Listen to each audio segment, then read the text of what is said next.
Hi guys, welcome back to the Curl Factory. It's Raquel. Today I'm going to be comparing two shampoos or two cleansers, and I was like, what brands can I use? And these are the ones that I came up with. So in today's video, you're going to see me compare a shampoo from INOAR, which is the African Vegan Shampoo, and then I'm also going to be going in with the Shea Moisture, Manuka Honey and Yogurt Hydrate and Repair Shampoo. So you're going to see application, results, and hear my thoughts. So if you really want to know which one I like better, subscribe to my channel and also follow me on social media.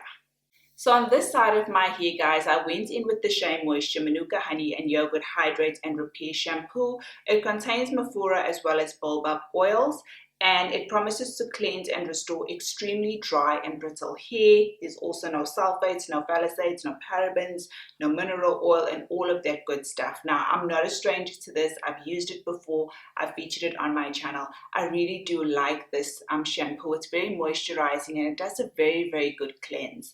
On the other side, I went in with the INOAR shampoo.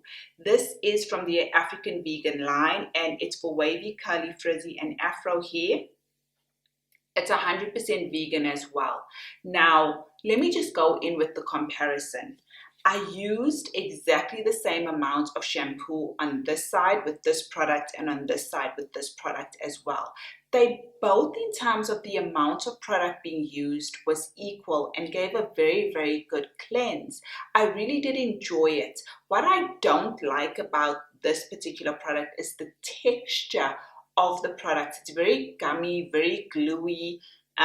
It's not as smooth. You know, the Shea Moisture, or this one here, is nice and smooth. In terms of smell, this one from INOAR has a much stronger smell than the Shea Moisture one, but they both smell really, really nice. When you put it on the scalp, they both foam up immediately, give a good cleanse. It spreads on your scalp. Both of them spread on your scalp really nicely, so you don't have to put a lot of product. They cleanses and they both cleanse well. They both rinse out really well. You don't have to use a lot of product with both of them.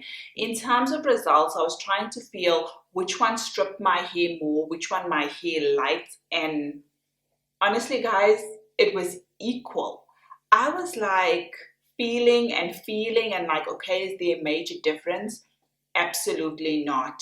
Obviously, in terms of price, the INOAR one is a whole lot more expensive, but in terms of the amount of product you're going to use, how well it cleanses, they both did an equal cleanse. They're both basically equal. Let's look at how big each product is. So the INOAR is 300 milliliters or 10.14 fluid ounces, and okay, the Shea Moisture one is 10.3 fluid ounces or 305 milliliters. So almost like the same size. What I don't like about the INOAR one, as you know, it's a pump. I don't care for pumps. So the Shea Moisture one does come out of the product a lot easier, especially if you're in the shower and you're like trying to pump this one out. You know, for me personally, it's a bit of an inconvenience, but in terms of the cleanse, they both equal. In terms of how hydrating and the fact that it doesn't strip your hair, both equal as well. I actually enjoyed this comparison, to be honest with you guys, because these are both on the pricey side. This one obviously more expensive, but even when you're looking for a cleanser, we're always looking for something more affordable than Shea Moisture. So I thought, let me use, you know, two shampoos that I like, and I do like this one, guys, and I like this one, and kind of see which one side by side I would prefer, and there is no winner. So thank you guys for watching this comparison video. As always, I hope you enjoyed it. Drop your comments down below and let me actually know how you feel about it. So as always, you will see me again. Take care.